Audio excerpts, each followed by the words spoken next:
नमस्कार दोस्तों, prelims master series में आपका स्वागत है। आज का हमारा टॉपिक है आपातकालीन प्रावधान। आज इस टॉपिक के तहत हम वो सारी बातें देखेंगे जहाँ जहाँ से प्रश्न बने हैं और जहाँ से बन सकते हैं, क्योंकि यह टॉपिक ऐसा है कि यूपीएससी भी यहाँ से बार बार प्रश्न पूछती है और यूपी पीसीएस हो या फिर और स्टेट पीसीएस हो, वहाँ भी बार बार प्रश्न पूछे जाते हैं। चलिए आगे बढ़ने से पहले मैं आपको एक बात बता दूँ। जो 5 तारीख को सीरीज़ आने वाली है लेट्स मेक इट ईजी, उसके बारे में डिटेल से जानने के लिए नीचे डिस्क्रिप्शन में उसका लिंक है, उसे आप देख लीजिए। अगर आप कम समय में बहुत कम मेहनत करके बेहतरीन तरीके से यूपीएससी की तैयारी करना चाहते हैं या यूपी पीसीएस की, तो निश्चित रूप से आपको इसे देखना चाहिए। इत्मीनान से देखिएगा, जल्दबाजी में नहीं। जब आपके पास समय हो, लगभग 29 मिनट का वीडियो है, समय हो तब आराम से देखिएगा, क्योंकि उसकी खास बात यह है कि अगर आप सीरीज़ को नहीं देखना चाहते तब भी सिर्फ इस एक वीडियो को देखकर आप बहुत कुछ आइडिया लगा सकते हैं कि आपको किस डायरेक्शन में काम करना है। ठीक है, चलिए आगे बढ़ते हैं और आपातकालीन प्रावधानों के बारे में हम उन चीज़ों को देखते हैं जहां से प्रश्न बन सकते हैं। देखिए, कुछ तो इंट्रोडक्शन की बातें हैं, ये आप प्री के लिए इग्नोर कर सकते हैं, लेकिन मेंस में ये इंट्रोडक्शन में आप चाहें तो लिख सकते हैं ये वाली लाइन कि देश की संप्रभुता, एकता, अखंडता, लोकतांत्रिक राजनीतिक व्यवस्था और संविधान की सुरक्षा के लिए ये व्यवस्थाएं की गई हैं, ताकि हमारे देश की संप्रभुता बनी रहे, एकता बनी रहे, अखंडता बनी रहे, ये सारी चीज़ें। इसमें होता ये है, तीनों आप देखें ध्यान से, आपातकाल 3 तरह के हैं। एक राष्ट्रीय आपात है, राष्ट्रपति शासन है, वित्तीय आपात है। जो राज्य है वो केंद्र के नियंत्रण में आ जाते हैं कई सारे मामलों में, कभी कभी सभी मामलों में। और एक और ख़ास बात यह है कि संविधान में कोई औपचारिक संशोधन किए बिना ही जो संघीय ढांचा है वो एकात्मक हो जाता है। हमारे यहाँ संघीय ढांचे के बारे में हम बात करेंगे अलग से, एक प्री का क्वेश्चन बनता है। फिलहाल इतना समझिए कि संघीय ढांचे का मतलब यह है कि केंद्र सरकार है जो पूरे देश के लिए कानून बनाती है, और अलग अलग राज्य सरकारें हैं जो अपने डोमेन में, अपने क्षेत्र में जो है कानून बनाती हैं और व्यवस्थाएं संभालती हैं। ये अपने अपने क्षेत्र में स्वायत्त हैं, ठीक है, कुछ मामलों में पूरी तरह से नहीं। तो शक्तियों का जो विभाजन है वो अच्छे से कर दिया गया है मोटे तौर पर, और कह दिया गया कि ये आपका कार्य क्षेत्र है, इसमें काम करिए। ये संघ है कुल मिलाकर समझने के लिए कि इस तरह का जो ढांचा है उसे हम संघीय ढांचा कहते हैं। लेकिन इन प्रावधानों के तहत केंद्र सरकार के पास ज़्यादा शक्ति आ जाती है और केंद्र सरकार राज्यों की शक्तियों को अपने हाथ में ले लेती है। फिर तो एक ही सत्ता बच गई, तो एकात्मक व्यवस्था हो गई। कहने का मतलब यही था। बात यह है कि प्रश्न कहाँ से बनते हैं, किन चीज़ों को हमें ध्यान में रखना है। सबसे पहला प्रश्न तो पीसीएस एग्जाम्स में यही बन जाता है कि किस अनुच्छेद के तहत राष्ट्रीय आपातकाल की घोषणा की जाती है। यह ध्यान रखेंगे आप। ये जो है 352 के तहत राष्ट्रपति इसकी घोषणा करते हैं। कभी कभी हालांकि ये कम पूछा जाएगा, लेकिन राष्ट्रपति करते हैं, ये ध्यान रखेंगे। सबसे ज़्यादा प्रश्न यहाँ से आए हैं पीसीएस एग्जाम्स में, यहाँ सबसे ज़्यादा प्रश्न आया, उसमें भी ये शब्द जो है ना, सशस्त्र विद्रोह, आप ध्यान रखेंगे। अगर युद्ध हो गया है या बाह्य आक्रमण होने का खतरा है, सशस्त्र विद्रोह होने का खतरा है, तब जो है राष्ट्रीय आपातकाल लागू किया जाता है। पहले जो था ये सशस्त्र विद्रोह शब्द नहीं था, यहाँ पे आंतरिक अशांति शब्द था। तो भाई आंतरिक अशांति तो हो सकता है कभी आंदोलन हो जाए, उसकी वजह से आंतरिक अशांति हो सकती है, या ऐसे भी बहुत सी ऐसी घटनाएं होती हैं जिनको सरकार कह सकती है ये आंतरिक अशांति है। तो क्या इसके आधार पर आप जो है आपातकाल लगा देंगे? उससे बदल दिया गया, कहा गया कि अगर सशस्त्र विद्रोह होने का खतरा है कि लोग बंदूक उठा लें, हथियार उठा लें, तब आपातकाल लगाया जा सकता है। तो ये आप जो है ध्यान रखेंगे। एक और चीज़ है कि आपको पता है कि आपातकाल किसी देश के एक हिस्से, मतलब अपने देश के किसी एक हिस्से में भी लगाया जा सकता है और पूरे देश में भी लगाया जा सकता है। ये घुमा के पूछा जा सकता है। मान लीजिए लाइन दे दी गई कि आपातकाल की घोषणा पूरे देश में की जाती है, न कि किसी राज्य में या किसी क्षेत्र में। तो हो सकता है कि आपको सही लगने लगे। क्यों? क्योंकि आपका दिमाग कहेगा कि हाँ, राज्य में तो राष्ट्रपति शासन लगता है, तो राज्य में आपातकाल कैसे लगेगा? तो यहाँ आप सावधान रहेंगे। पूरे देश में, संपूर्ण देश में या देश के किसी एक भाग में लागू हो सकता है राष्ट्रीय आपातकाल। चलिए आगे बढ़ते हैं। हम एक एक लाइन को इसी रूप में देखेंगे कि प्रश्न कहाँ से बन सकता है, कैसे बन सकता है। देखिए, जो 42वां संविधान संशोधन हुआ था 1976 में, तो ये कहा गया था किसी विशेष भाग पर राष्ट्रीय आपातकाल की घोषणा जो है हो सकती है, राष्ट्रपति को अधिकार दिया गया। इसके पहले ये चीज़ें नहीं थी इस तरह से। तो इस संविधान संशोधन से कहा गया कि कोई विशेष भाग है भारत का, वहाँ भी ये आपातकाल लागू किया जा सकता है। ठीक, एक चीज़ ध्यान रखने वाली है कि अगर लाइन दे दी जाए प्रश्न में कि प्रधानमंत्री की सलाह से राष्ट्रपति राष्ट्रीय आपातकाल की घोषणा करते हैं तो आपको बहुत सतर्क रहना चाहिए, क्योंकि हमें पता है कि प्रधानमंत्री की सलाह से राष्ट्रपति बहुत कुछ करते हैं। यहाँ आप ध्यान देखेंगे कि जो मंत्रिमंडल है उसकी लिखित सिफारिश होनी चाहिए, ऐसे मौखिक तौर पर नहीं कि कह दिया राष्ट्रपति साहब क्या करें, लगा दें, तो कहें हाँ चलिए लगाते हैं, ऐसा नहीं, लिखित सलाह होनी चाहिए, ये व्यवस्था की गई है। आगे बढ़ते हैं और आगे देखते हैं कि प्रश्न कहाँ कहाँ से बन सकता है। देखिए एक चीज़, यहाँ से प्रश्न कई बार आए हैं। जो सदन है, दोनों सदन संसद के, लोकसभा और राज्यसभा, तो क्या होगा कि जो उद्घोषणा जारी की गई, मतलब राष्ट्रपति ने कहा कि आज से देश में राष्ट्रीय आपातकाल की घोषणा की जा रही है, तो उसके एक महीने के भीतर दोनों सदनों द्वारा इस प्रस्ताव का अनुमोदन, इस उद्घोषणा का अनुमोदन होना जरूरी है। समझ रहे? और इसके बाद एक और चीज़, अगर दोनों सदनों ने अनुमोदित कर दिया कि ठीक है लागू होगा, तो उसके बाद 6 महीने तक ये जारी रहेगा, 6 महीने तक जारी रहेगा। और प्रत्येक 6 महीने के अनुमोदन से इसे अनंत काल तक बढ़ाया जा सकता है कि हर 6 महीने बाद इसका अनुमोदन होगा, फिर 6 महीने बाद, मतलब 6 महीने के लिए बढ़ जाएगा, फिर होगा, फिर बढ़ जाएगा। तो इसको जब तक चाहे बढ़ाया जा सकता है, ये चीज़ ध्यान रखेंगे। अंतर जब अभी हम देखेंगे ना राष्ट्रपति शासन में, तो वहाँ एक अंतर है, इसलिए मैं कह रहा हूँ कि इस नज़रिए से भी ये ध्यान रखिए कि ये अनंत काल तक बढ़ाया जा सकता है, 6-6 महीने करके। आगे देखिए, ये बहुत इंपॉर्टेंट चीज़ है, ये वाली नीचे वाली। वैसे तो सारी इंपॉर्टेंट बातें हैं, आप देख के समझ सकते हैं। आपातकाल की उद्घोषणा या इसके जारी रखने का प्रस्ताव, जो उद्घोषणा आई है, राष्ट्रपति ने कहा है कि जो है आपातकाल लगेगा, या फिर इसे जारी रखना है, मतलब कि 6 महीने और बढ़ाना है, ये जो प्रस्ताव है ना, दोनों सदनों द्वारा विशेष बहुमत से पारित होने चाहिए, दोनों सदनों द्वारा। ये वहाँ पे बाकी जगह आप देखेंगे साधारण बहुमत है, यहाँ विशेष बहुमत है। और विशेष बहुमत का जो प्रावधान है ये 44वें संविधान संशोधन द्वारा, जो कि 1978 में हुआ था, किया गया था। इससे पहले साधारण बहुमत से काम चल रहा था, लेकिन इतना बड़ा फैसला है, साधारण बहुमत से अगर करना हो तो जिस सरकार की मतलब जिस पार्टी की सरकार है, जिस दल की सरकार है, उसकी सामान्य तौर पर उनकी बहुमत होती है, तो वो अपने हिसाब से फिर प्रस्ताव पारित करते रहे, दिक्कत है ना। तो ये व्यवस्था की गई। आगे देखिए, आगे बढ़ते हैं कि जब राष्ट्रीय आपातकाल लागू हो जाए तो क्या होता है। यहाँ से भी प्रश्न बनता है कि इसका प्रभाव क्या पड़ता है। देखिए, राज्य सरकारें केंद्र के पूर्ण नियंत्रण में आ जाती हैं, पूरी तरह से नियंत्रण में आ जाएंगी, यानी कि उनका सारा कामकाज केंद्र सरकार कर सकती है, जो भी वो करते हैं। हालांकि वो उन्हें निलंबित नहीं किया जाता, मतलब ऐसा नहीं है कि अब आपातकाल लग गया तो ये जो राज्य सरकार है निलंबित हो गई, अपना काम नहीं कर सकती, करते रहिए, लेकिन उनके किसी भी विषय पर कोई भी बात हो तो केंद्र सरकार निर्णय लेगी, चाहे तो ले सकती है, चाहे तो उन्हें कह सकती है ठीक है आप जैसे चल रहा देख रहे हैं हम, ये क्या करना है। आगे, संसद को राज्य सूची के विषय पर कानून बनाने का अधिकार हो जाता है। देखिए, हमने बात किया था पहले भी, इसमें भी शुरू में किया कि शक्तियां बांट दी गई हैं, कुछ शक्तियां केंद्र सरकार को दी गई हैं, कुछ राज्यों को दी गई हैं। राज्य सरकारों को जो शक्तियां दी गई हैं उन पर वो कानून बना सकते हैं अपने तरीके से। लेकिन जब आपातकाल की घोषणा हो जाए तो संसद चाहे तो राज्य के जो विषय हैं उन पर कानून बना सकती है, तो इसमें कोई रोकेगा नहीं। हालांकि हालांकि राज्य विधायिका की विधायी शक्तियां निलंबित नहीं हो सकती। मतलब इसका ये है कि इस समय जबकि राष्ट्रीय आपातकाल की घोषणा हो चुकी है, संसद कानून बना सकती है राज्य सूची पर, लेकिन उसी विषय पर राज्य सरकारें भी बना सकती हैं, कोई दिक्कत नहीं, वो निलंबित नहीं है, उनकी विधायी शक्तियाँ अभी बनी हुई हैं, ठीक है।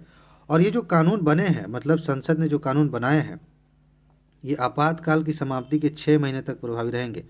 यानी कि अगर मान लेते हैं कि आज जो है आपातकाल की जो घोषणा हुई थी वो समाप्त हो गया, आज से आपातकाल नहीं लगेगा, तो जो कानून संसद ने बनाए थे राज्य सूची में वो आज से लेकर अगले 6 महीने तक रहेंगे, उसके बाद वो समाप्त हो जाएंगे, ठीक है। ये प्रश्न यहाँ से, ये यूपीएससी यहाँ से काफ़ी घुमा फिरा कर प्रश्न पूछती है। आगे देखते हैं, अगर संसद का सत्र नहीं चल रहा है तो राष्ट्रपति साहब राज्य सूची के विषय पर भी अध्यादेश जारी कर सकते हैं। हमने अध्यादेश के बारे में बड़े अच्छे से पढ़ा था राष्ट्रपति वाले चैप्टर में, आप देख लीजिएगा। तो जब संसद का सत्र नहीं चलता है तो राष्ट्रपति क्या करते हैं, अध्यादेश लेके आते हैं। ताकि कोई कानून जो बहुत ज़रूरी है बनाना तो उसकी निरंतरता बनी रहे, कानून लेके आया जाए, बाद में संसद उसे देखेगी, उस पर विचार करेगी। तो अगर राष्ट्रपति चाहे इस समय आपातकाल के दौरान तो राज्य सूची के किसी विषय पर भी अध्यादेश जारी कर सकते हैं। ये एक इम्पॉर्टेंट बात है। और यहाँ से भी प्रश्न आते हैं, संसद विधि बनाकर लोकसभा का कार्यकाल एक समय में 1 वर्ष के लिए बढ़ा सकती है, और ये कितने भी समय तक के लिए, मतलब 1 साल बढ़ गया, फिर 1 साल बढ़ गया, फिर 1 साल बढ़ गया, फिर 1 साल बढ़ गया, फिर 1 साल बढ़ गया, इसे बढ़ता चला गया विधि बनाकर। तो इसका कार्यकाल 1 साल के लिए बढ़ाया जा सकता है और फिर एक एक करके अनंत काल तक के बढ़ाया जा सकता है। लेकिन आपातकाल की समाप्ति के बाद 6 महीने से ज़्यादा नहीं हो सकता। मान लेते हैं कि 1 साल बढ़ा, फिर 1 साल बढ़ा, फिर ये यहाँ से अनुमोदन हुआ ये वाला, ठीक है, और अगले दिन आपातकाल की घोषणा जो हुई थी वो समाप्त होगा, अब आपातकाल नहीं रहा। तब यहाँ से सिर्फ 6 महीने तक ही लोकसभा का कार्यकाल रहेगा। इसके अंदर जो है चुनाव वगैरह करा के नई लोकसभा का गठन करना पड़ेगा, नहीं तो लोकसभा विघटित होगी, लेकिन इससे आगे नहीं जाएगी, ठीक है। ये आगे चलते हैं। अनुच्छेद 20 और 21 के अंतर्गत दिए गए मूल अधिकार निलंबित नहीं होंगे। इसमें 2 बातें सीमित हैं, मतलब समाहित हैं। इसका मतलब ये हुआ, इस लाइन से हम तो सीधा सीधा पढ़ रहे हैं कि अनुच्छेद 20 में जो मूल अधिकार दिए गए हैं, अनुच्छेद 21 में जो दिए गए हैं वो निलंबित नहीं होंगे। इसका मतलब है कि जो बाकी मूल अधिकार हैं वो निलंबित हो जाते हैं। बाकी के मूल अधिकार लागू नहीं रहेंगे एक तरह से, कि उनके तहत आप सुप्रीम कोर्ट में नहीं जा सकते कि सर ये मेरा मूल अधिकार है और जब मैं इसके तहत कोई काम कर रहा हूँ तो सरकार मुझे रोक रही है, नहीं जा सकते।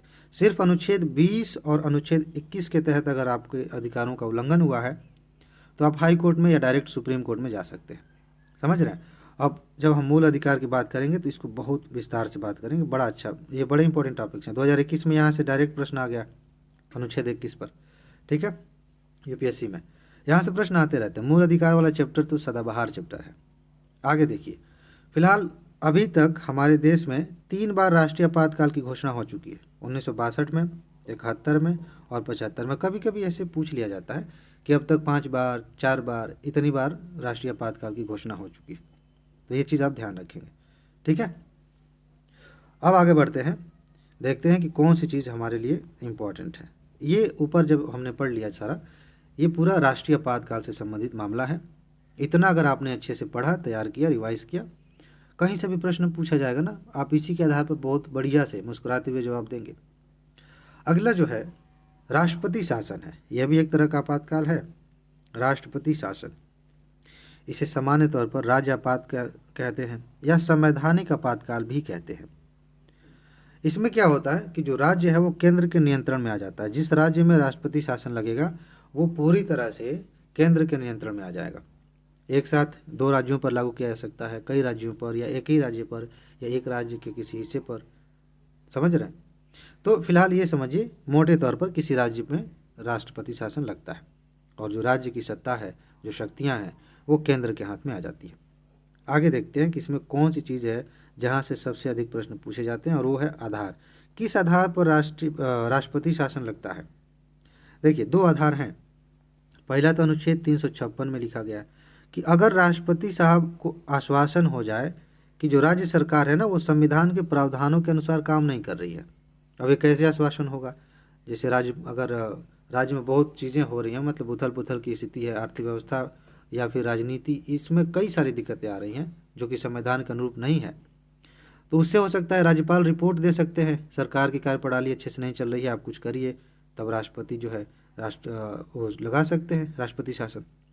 दूसरा आधार है अनुच्छेद 365 में। अगर कोई राज्य सरकार केंद्र द्वारा दिए गए निर्देशों का पालन करने में असफल रहती है, केंद्र सरकार ने कोई निर्देश दिया, वो कह रही कि या तो हम नहीं करेंगे पालन या फिर कर ही नहीं पा रहे, तो फिर केंद्र सरकार कहे कि हटो, फिर तुम्हारे बस की बात नहीं है, सरकार हम चलाएंगे अपने तरीके से, ठीक है। तो इन परिस्थितियों में राष्ट्रपति शासन लागू किया जा सकता है। और क्या है, आगे देखिए। वहाँ हमने क्या देखा था कि जब राष्ट्रीय आपातकाल की घोषणा होती है तो 1 महीने में अनुमोदन होना चाहिए। यहाँ पर क्या है, 2 महीने में अनुमोदन होना है संसद द्वारा। वहाँ पे हमने देखा था विशेष बहुमत से अनुमोदन होना चाहिए, यहाँ पे साधारण बहुमत से। जब आप तुलना करेंगे ना, चीज़ें अच्छे से याद रहेंगी। और कंफ्यूज नहीं होंगे आप।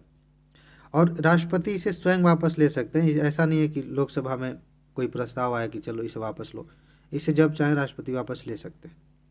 एक चीज़ ध्यान देखिए ध्यान से, अगर दोनों सदनों से स्वीकृति मिल गई, जो प्रस्ताव है राष्ट्रपति शासन वाला, तो यह 6 महीने तक रहेगा, 6 महीने तक राष्ट्रपति शासन चलेगा और इसे अधिकतम 3 वर्ष की अवधि के लिए बढ़ाया जा सकता है। यही मैं कह रहा था कि वहाँ अनंत काल तक लेके जाया सकता है, कई सालों तक चल सकता है। यहाँ मैक्सिमम लिमिट तय कर दी गई है कि 6 महीने करके आप 3 साल तक लेकर चलेंगे, उससे ज़्यादा नहीं। ऐसा नहीं है कि अब इसी आधार पर राष्ट्रपति शासन 6 महीना करके आप कई साल तक चला रहे हैं, नहीं, 3 साल तक लेके चलेंगे। ठीक है, प्रत्येक 6 माह की स्वीकृति से ऐसा किया जा सकता है। यानी कि आज आपातकाल की घोषणा हुई, 6 महीने चला, ठीक है, फिर यहाँ से आप प्रस्ताव पारित करेंगे, फिर 6 महीने चलेगा, ठीक। लेकिन ये ऐसे ही नहीं चलेगा, जब 1 साल हो जाएंगे, यानी कि 2 बार आपने घोषणा कर दी 6 महीने का, तो 1 साल के बाद, 1 वर्ष के बाद राष्ट्रपति शासन 6 माह के लिए तभी बढ़ाया जा सकता है जब 2 कंडीशंस हों। पहला, कि पूरे भारत में या पूरे राज्य में या उसके किसी एक भाग में राष्ट्रीय आपातकाल की घोषणा की गई है, राष्ट्रीय आपातकाल की। ऐसी परिस्थिति में 1 वर्ष बाद फिर से 6 महीने के लिए आगे बढ़ा सकते हैं, उसके बाद फिर आगे चलेंगे। दूसरा आधार क्या है कि चुनाव आयोग कह दे कि संबंधित राज्य में, मतलब जिस राज्य में अभी राष्ट्रपति शासन लागू किया गया है, उस राज्य में अभी चुनाव कराना कठिन है, चुनाव नहीं हो सकता, तो फिर क्या करें? ठीक है, फिर आगे बढ़ाते हैं, 6 महीने और देखते हैं। ये सारी चीज़ें होती हैं, ये 2 आधार हैं। आगे देखिए इसका परिणाम क्या होता है, वो तो हमने एक लाइन में पहले डिस्कस कर लिया था। राज्य सरकार जो है वो केंद्र के नियंत्रण में आ जाती है। राज्य विधायिका की जो शक्तियां हैं वो संसद को मिल जाती है। अब राज्य विधायिका कानून नहीं बनाएगी, उस राज्य के लिए कानून बनाने का अधिकार संसद को मिल जाता है। यूपीएससी ने 2019 में या 20 में ये प्रश्न पूछा था, या 18 में, हाल ही में मतलब पूछा था। आगे, राष्ट्रपति मंत्रिपरिषद को भंग कर देते हैं, सरकार भंग हो जाती है जब राष्ट्रपति शासन लागू होता है। तो ये कुछ चीज़ें होती हैं। मान लीजिए आपसे प्रश्न पूछा जाए कि राष्ट्रपति शासन के संबंध में निम्नलिखित कथनों पर विचार कीजिए, और इसमें से एक है कि मंत्रिपरिषद भंग हो जाती है, राज्य विधायिका की शक्तियाँ मतलब संसद के पास आ जाती हैं। इस तरह के कथन पूछे जाते हैं, ध्यान रखेंगे। आगे देखिए, जब 44वां संविधान संशोधन किया गया तो उसमें एक और बात जोड़ी गई, और क्या कहा गया कि राष्ट्रपति शासन लगाने का जो निर्णय है राष्ट्रपति का, उसकी न्यायिक समीक्षा की जा सकती है। इसका क्या मतलब हुआ सर? इसका मतलब ये हुआ कि कहीं ऐसा तो नहीं कि केंद्र सरकार कोई बदला ले रही है किसी राज्य से, कि राज्य में किसी दूसरी पार्टी की सरकार है तो चलो राष्ट्रपति शासन लगा देते हैं। ऐसा कई बार केंद्र सरकार ने कोशिश की है और इस पर सुप्रीम कोर्ट ने इसका संज्ञान भी लिया है और राष्ट्रपति शासन हटाने के आदेश भी दिया, हटाए भी गए हैं। तो इसकी न्यायिक समीक्षा की जा सकती है कि आपने जो फैसला लिया वो कितना उचित है, समझ रहे हैं? तो ये चीज़ आप ध्यान रखेंगे। हो सकता है कि पूछ ले कि इसकी न्यायिक समीक्षा हो सकती है या नहीं, तो आप कंफ्यूज हो जाएं, इसे आप ध्यान में रखेंगे। आगे चलते हैं, वित्तीय आपातकाल की बात करते हैं। वित्तीय आपातकाल जो है, सामान्य तौर पर जब हमारे देश की वित्तीय व्यवस्था पर संकट आता है तो वित्तीय आपातकाल लागू किया जाता है। प्रश्न यहाँ से डायरेक्ट बनता है मिलान करने वाले में, पीसीएस एग्जाम्स में, कि किस अनुच्छेद में यह व्यवस्था है। अनुच्छेद है 360, ठीक है। आगे चलिए, इसमें क्या चीज़ें हैं, थोड़ी सी बातें हैं, ज़्यादा नहीं, लेकिन यहाँ से प्रश्न बनते हैं। भारत या इसके किसी क्षेत्र में वित्तीय स्थिति पर संकट आ जाने पर हम इसे लगा देते हैं। केंद्र सरकार को वित्तीय मामलों में निर्णय लेने की पूरी स्वतंत्रता हो जाती है। केंद्र सरकार देश से संबंधित कोई भी वित्तीय मामला हो उसमें फैसला कर सकती है और बहुत सारे निर्देश दे सकती है। राज्य सरकारों को निर्देश दे सकती है, उनके जो वित्तीय फैसले हैं वो खुद ले सकती है, और इसके तहत वेतन में कटौती की जा सकती है। जो सरकारी ऑफिसर हैं उनके वेतन में कटौती की जा सकती है। और ये लाइन मैंने बहुत जानबूझ के लिखा है क्योंकि यहाँ से प्रश्न आते हैं। हम देखते हैं कि जब हम सुप्रीम कोर्ट की बात करेंगे, हाई कोर्ट की बात करेंगे, तो हम जानते हैं कि उनके वेतन में कटौती नहीं कर सकते, संसद वेतन में कमी नहीं कर सकती, ऐसा कुछ है, ठीक है। लेकिन जब वित्तीय आपातकाल लागू हो उस समय उच्च न्यायालय और उच्चतम न्यायालय के जो न्यायाधीश हैं उनके वेतन में कटौती की जा सकती है। इस तरह के प्रश्न आते हैं, ये ध्यान रखेंगे। आगे, इसकी जो अधिकतम समय सीमा है ये कोई तय नहीं है। अभी हमने देखा दोनों जो आपातकाल के प्रकार हैं उनमें, यहाँ आप देख लीजिए कि अधिकतम समय सीमा नहीं है, ये कभी मतलब जब तक सरकार चाहे चल सकता है। आगे, इसे जारी रखने के लिए संसद की फिर से मंजूरी की जरूरत नहीं है। मान लेते हैं कि सरकार ने कहा कि हम 1 साल के लिए वित्तीय आपातकाल लगा रहे हैं, लेकिन 1 साल खत्म होने को आया और वित्तीय समस्या सॉल्व नहीं हुई, वैसे का वैसे सब कुछ है। तो इसे आगे बढ़ाने के लिए संसद की मंजूरी की जरूरत नहीं है। सरकार फिर से कह दी, अच्छा ठीक है, हमें लग रहा है कि कुछ और आगे बढ़ाया जाना चाहिए, और वो आगे बढ़ जाएगा। समझ रहे हैं? आगे, इसकी घोषणा को मंजूरी देने वाले प्रस्ताव को संसद के किसी भी सदन द्वारा सामान्य बहुमत से पारित किया जा सकता है। ये भी आपको ध्यान रखना है। आगे चलते हैं, इसमें थोड़ी सी और बातें हैं जो आपको ध्यान में रखनी है। ये देखिए, राष्ट्रपति साहब किसी भी समय वित्तीय आपातकाल को वापस ले सकते हैं, ये भी पूछा जाता है। और ये पीसीएस में कई बार पूछा गया है, यूपी पीसीएस में मैंने देखे हैं, बाकी एग्जाम्स में भी पूछे गए हैं। भारत में अब तक कितनी बार वित्तीय आपातकाल की घोषणा की गई है? 1 बार, 2 बार, 4 बार, 5 बार, कितनी बार? अभी तक नहीं किया गया। अभी तक वित्तीय आपातकाल की घोषणा नहीं की गई है। बस इतना हमने पढ़ लिया। आपातकाल से संबंधित अब कुछ भी पूछा जाएगा, आप आसानी से उसका जवाब देंगे। और इस तरह का इतने कम समय में इतना सटीकता के साथ रिवीजन करने का मुझे लगता है फ़िलहाल कोई सोर्स नहीं है। यूट्यूब पर या किताबों में भी बहुत सारा भटकाव है। आप जब भी आप चीज़ों को पढ़ लें, बेसिक चीज़ें आपको समझ में आ जाए, इस वीडियो को बार बार सुने, ध्यान से सुने, क्योंकि हम सिर्फ बातें नहीं करते कि हाँ इसमें ये लिखा है, ये लिखा है। हम इस रूप में डिस्कस करते हैं कि यहाँ से किस तरह का प्रश्न आता है। ये सबसे यूनिक बात है, इसीलिए तो इसका नाम रखा गया है सीरीज़ का, प्रीलिम्स मास्टर सीरीज़, ताकि आपके अंदर वो मास्टरी आ जाए कि टॉपिक को देखते कैसे हैं। समझ रहे हैं? और फिलहाल वीडियो समाप्त करने से पहले मैं आपको याद दिला दूं कि नीचे इसी वीडियो के डिस्क्रिप्शन बॉक्स में क्या है, एक लिंक है। वैसे तो प्लेलिस्ट की पूरी लिंक आप नीचे देख लें, GS first, second, third, fourth, mains के, बाकी सब्जेक्ट वाइज सबकी लिंक वहाँ है। आप वहाँ क्लिक करेंगे, प्लेलिस्ट में पहुँच जाएंगे, वहाँ से वीडियोज़ रिवाइज कर सकते हैं। फिलहाल याद दिलाने वाली बात यह है कि let's make it easy series को आप अच्छे से समझिए, क्योंकि तैयारी करने के लिए आपको इस डायरेक्शन में सोचना बहुत ज़रूरी है। इत्मीनान से उस वीडियो को देखिए और इंतज़ार करिए 5 जनवरी का। मिलेंगे बहुत बहुत जल्दी, कितना दिन है ये। ठीक है, फिलहाल इसमें इतना ही। अपना ख्याल रखिए, मस्त रहिए, खुश रहिए, अच्छे से तैयारी करते रहिए। नमस्कार।